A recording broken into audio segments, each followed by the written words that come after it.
You know, like India-Afghanistan match itself, Shivam Dubey standing on the crease. After being LBW, he was still confident that he is not out. The way his body language, the way confidence on the face, I could see. He was clearly out. But then he was hoping against hope. Yeah. Hoping against hope. Yeah. Australia only have 141 to chase, which can be tricky. Bangladesh relies on the spinners. The way Australia is playing and the batsmen are in good form. The future holds for this team because they're off to a very exciting, very stimulating start. So England, the way they have come back after that, the match against Scotland, which got rained off, and the loss against Australia. So, like Simon Toffel was saying the other day, if the US authorities take note of that and start, working on the next batch of players, that's where the future lies. But so far, so very good. Someone who is doing wonderfully well in the Test match is going to do same justice in T20 as well. As you said, we need somebody fearless. Definitely. Normally they're just saying more the risk, more the returns. Definitely. True.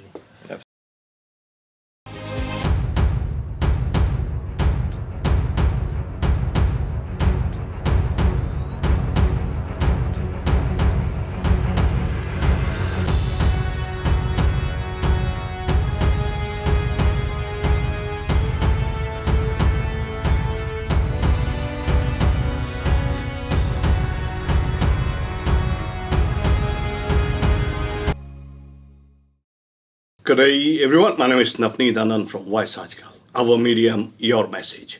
World Cup Gupshup T20 2024. I've got wonderful guests with me. Sunil Gautam, Sourabh Anand. Hello. Welcome to the show. Thank you. Thank you, Navneet ji. India, Afghanistan. Gee, How much did you enjoy? I enjoyed every bit that I saw. I didn't see enough of it, to be honest, but it was a very good game and well played by India. A very full all-round performance. Not every batsman delivered, but those who did enough to post a fairly good total, and the bowlers moved in. I'm sure Saurabh ji will have more to say about this. And before I go to Saurabh, when you said did enough, is 98 meters enough? That was a huge six. I think that might be the biggest of the tournament by Pandya. But yeah, overall, very clinical performance from India. The struggle is still happening at the top order.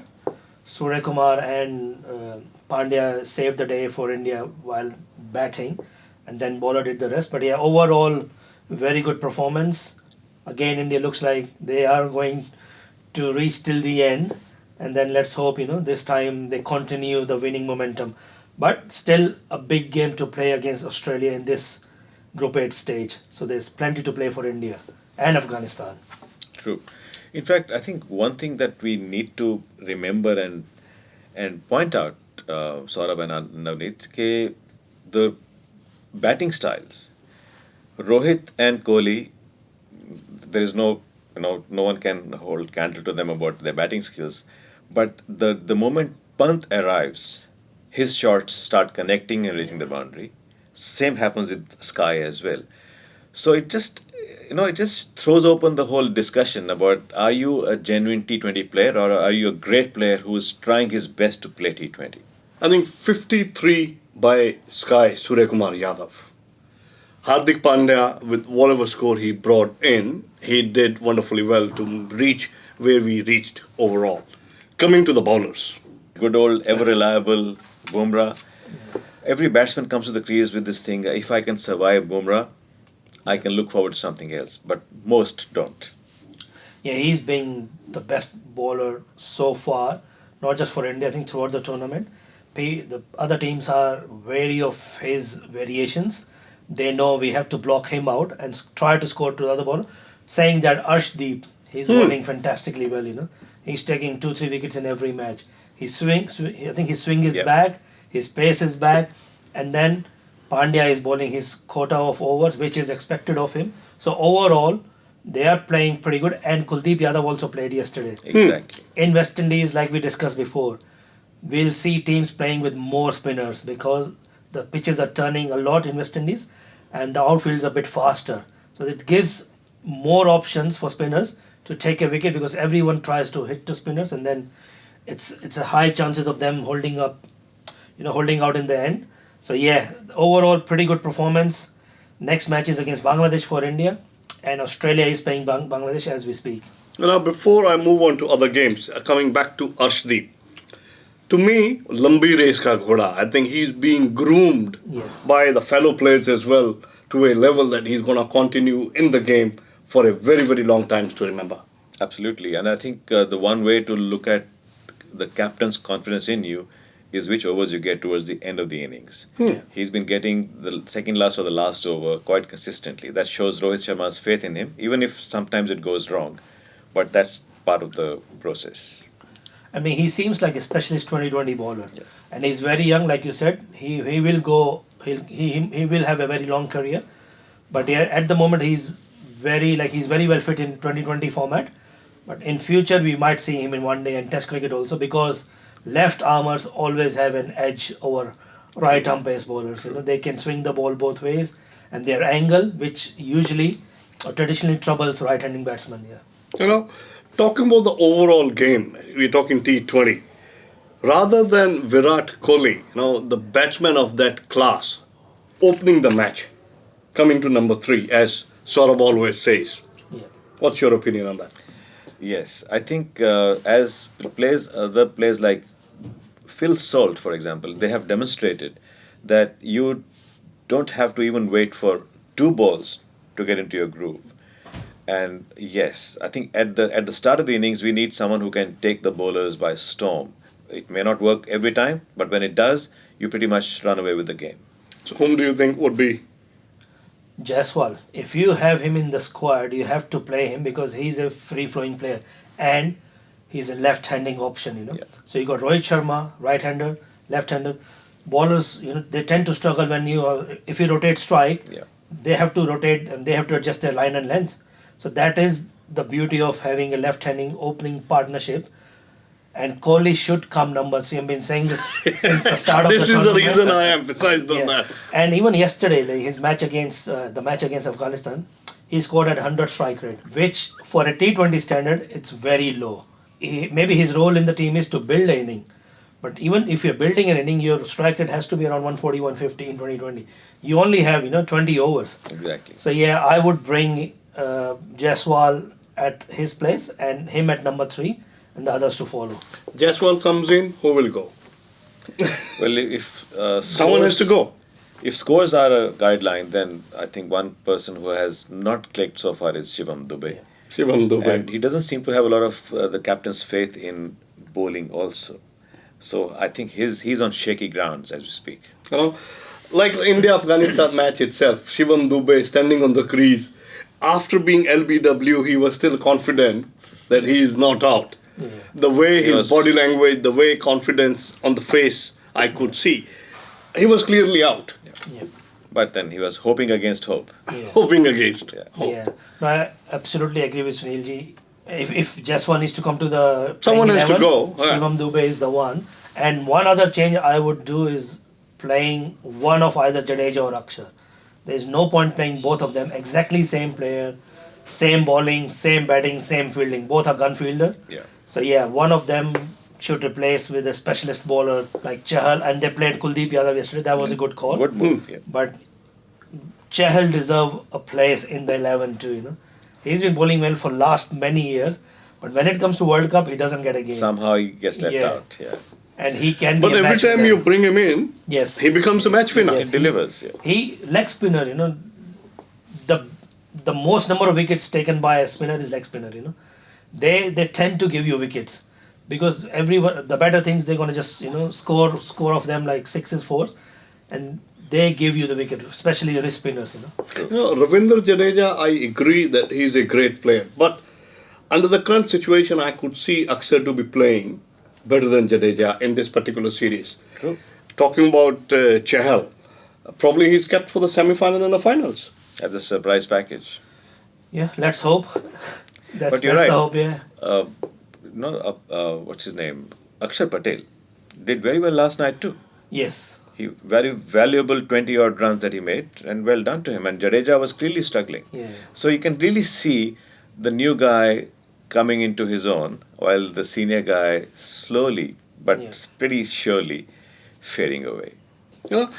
So far the number of games that have gone by as of now, If we have to pick man of the series, who would it be? Oh, that's a long way to go. But I think one. But what I'm saying is, from the games that have already gone past as of today. The glory has been pretty evenly shared across teams, across players. So, but I think one match we must discuss is the one between the West Indies and England. And England made a complete joke out of a fairly reasonably good total, and they won with I think some 18 balls to spare. And you were saying about Phil Salt, he scored 80 odd of 40 odd balls. So, and he's the opener. That's the kind of opener you need for the Indian team as well. If you are in this format, you need a fearless cricketer, who starts from ball one. So that's the point I think we need to discuss. Both Australia and England have shown, like even a few years ago, that they were more than willing to put a totally different team on the ground for T20. Whereas we still think, let's have some new players, but let's carry our superstars as well. I think we must shake off that baggage. We must. I think carrying these superstars at times do become a baggage, which is heavy enough to take forward for the fact Test match, ODIs, T20, three different formats, different mindsets that we need in all the three games. It may not be someone who is doing wonderfully well in the Test match is going to do same justice in T20 as well. As you said, we need somebody fearless. Definitely. Normally they're just saying more the risk, more the returns. Definitely. True. Absolutely. And if the rumors are right, the new coach who is about to become Indian team coach, if he becomes the coach, we won't say the name yet, then he is... Why not? He is Why not? We can talk about rumors. It's not us who are saying it. Gautam Gambhir. So what he's saying... We can take the name. We'll have three formats. We'll have three different teams for each format. That's right. So if whatever he's wishing, if that comes true, we'll see a absolutely different 2020 team going forward after this World Cup. Whether Gautam Gambhir becomes the coach or not, talking about his personality, not many would agree with him. The way he behaves on the ground and off the ground. Yes. I mean, he's very aggressive, but his intention is to win the game for India. He's very patriotic also. As we have seen, when he played that 2011 World Cup final, no one talks about him, but he was the one who scored 97 on that day. And he came at number 4 after Kohli, and then he took the game away from Sri Lanka. Of course, Dhoni helped with his heroics on the day. He is that kind of player, and he will be that kind of coach who will develop a winning mentality in all the players. So, like, his main motto is everyone needs rest. When players are rested, they will give their absolute best. So that's his motto. Let's hope if he becomes the coach, we'll see entirely different team units. Moving away from India, Bangladesh, England, Australia, Sri Lanka, US team. The one guy who has become the star, who has taken a leave from the job to play the World Cup, is Sourabh Anand. Him playing with, I think, Rohit as well at times, being friends with Suryakumar Yadav, working as an engineer, doing yoga, playing songs, and performing wonderfully well, taking the wicket out of the legends, Rohit Kumar and Virat Kohli. True. What a player. Certainly. And, I just feel about what the future holds for this team, because they're off to a very exciting, very stimulating start. But most of them are not really very young anymore. They are all ex-cricketers who have made this to this national team. So like Simon Toffel was saying the other day, if the US authorities take note of that and start working on the next batch of players, that's where the future lies. But so far, so very good. But they have to invest right from the school level. Yes. It is not that picking up the players from different nations who have come and settled in that country. It is rather working from the ground level, from the school level. Yes. Primary level itself has to work and perform. Definitely. Then at least there'll be better competition to have better players as well. True. Absolutely, yeah. I mean, grassroots cricket is very important, and in US this is not the major game, True. At the moment.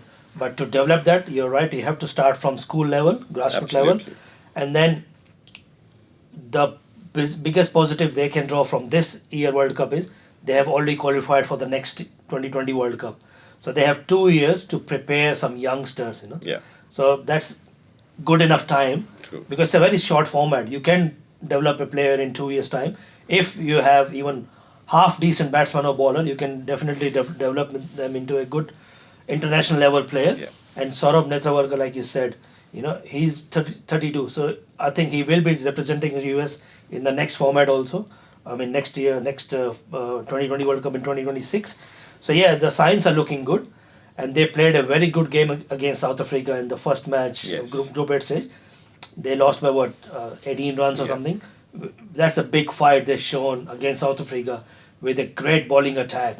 Their batsmen did really well, so they can take positivity out of every game they have played so far, and rest we all know sky is the limit. If you are willing to put hard yard, you never know what can happen in future. There may be a number of players, as you said, developing the players. I would rather say just grooming them to a level to be prepared to be in the games. True. South Africa, West Indies. Throw some light on that. That's going to be a very important clash because both teams are itching to get their hands on one big trophy. South Africa more than anyone else. At least West Indies have been champions before. Yeah. But they also would need, they can do with a boost like this because their cricket is kind of sluggish a bit at the moment. But yes, I think that's going to be a cracker of a game, and especially with West Indies playing at home, anything is possible. Yeah, I mean, absolutely, you're right. So West Indies have lost their first game against England. South Africa have won against US. USA. So that game will be very crucial for both the teams. If in case West Indies win, then West Indies and South Africa on the same points, and England. So England, the way they have come back after that, the match against Scotland, which got rained off, and the loss against Australia. Yeah. I think they have found their groove now. Yes, So they they are informed now. In India's group, India have won their first match against Afghanistan. Australia need 141 to win against Bangladesh.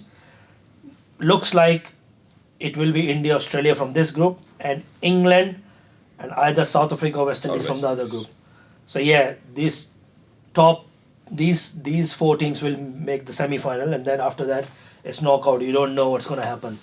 But yeah, South Africa, more than any other team in this World Cup, they would like to have at least one trophy in their cabinet. Do or die situation for both the teams. I would rather say do and die situation for every team because till the last minute, the last ball is over, we cannot say who is winning and who is losing. Yes. True. Right? Overall, talking about the series, out of the moments that we have seen so far, the one that has stuck to your head and is going to be there for a longer period as well, what would that be? I think Bumrah's bowling in this edition so far, and the wicket of Rizwan he took against the India's match against Pakistan, that changed the momentum of the game. Pakistan were cruising at 80 for 2, chasing only 119, and that wicket, absolutely destroyed Pakistan hopes, and the batsman to follow had no idea how to play against Bumrah, and he capitalized on that. I think that moment so far is one of the most memorable one so far. Yeah. True.